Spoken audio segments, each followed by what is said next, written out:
She's a Bond girl. But he'll have to fight to earn my trust. If it wasn't for Miranda and Tim, Shepard wouldn't be alive. Why wouldn't you trust Shepard? You oversaw the program that brought them back from the dead.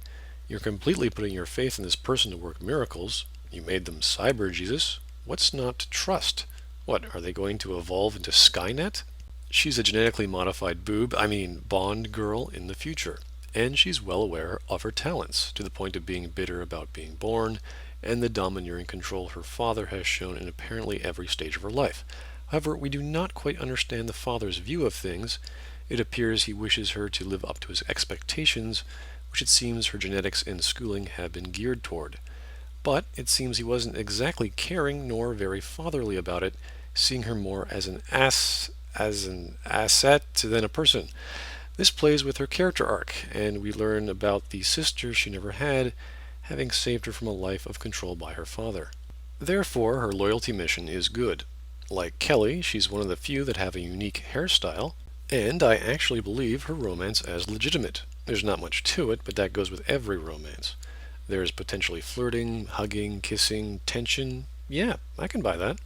It's good because it allows for a wide range of variation without relying on the Paragon Renegade system, even if you get points in that, but who really cares?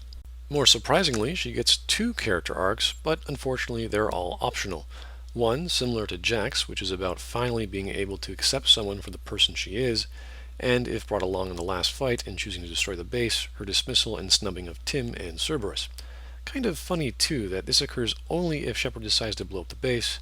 Does that mean Miranda is more loyal to Shepard than Cerberus?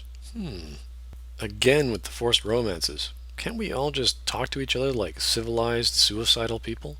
Essentially, this is Jack's romance without the crazy, which is why I can believe it. Miranda has personal issues with other people because no one sees her for what she is, and she's got massive family issues. Then there's the whole whatever happened between her and Jacob, but we never really learn about that. In comes Shepard, a perfect human specimen she can admire, also in part because it was her operation that brought him back. Not too contrived, but the connection's obvious. The whole Tim versus Miranda's father thing is cutting it a little close, though, BioWare.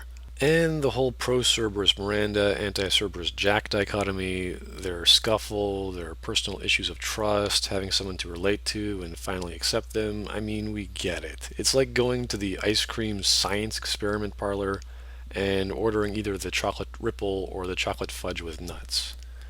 Miranda has the only unique hairstyle, Jack has the only unique non-hairstyle.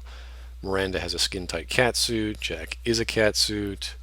Miranda wears a bra, Jack's going to die of lead poisoning. I mean, it's obvious. With the Jacob issue from before, he and Miranda seem to switch personalities after getting to the Normandy.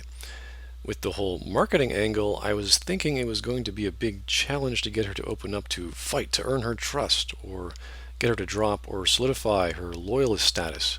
But that's not a big deal nor part of her character or barely part of the narrative. So because she works for Cerberus, she's a loyalist or something? She seems to just accept you after Freedom's progress anyway. I guess seeing you in action was too much for her cold, calculating genius brain. The whole backstory of Shepard being resurrected could have been shown from her perspective. What life was like for 2 years, the things she went through, some details, anything would have been good. Would have been a nice opportunity for Shepard to grow a bit as well. But we get nothing.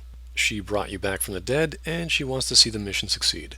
She's the self-appointed second-in-command and reports directly to Tim. Mandatory.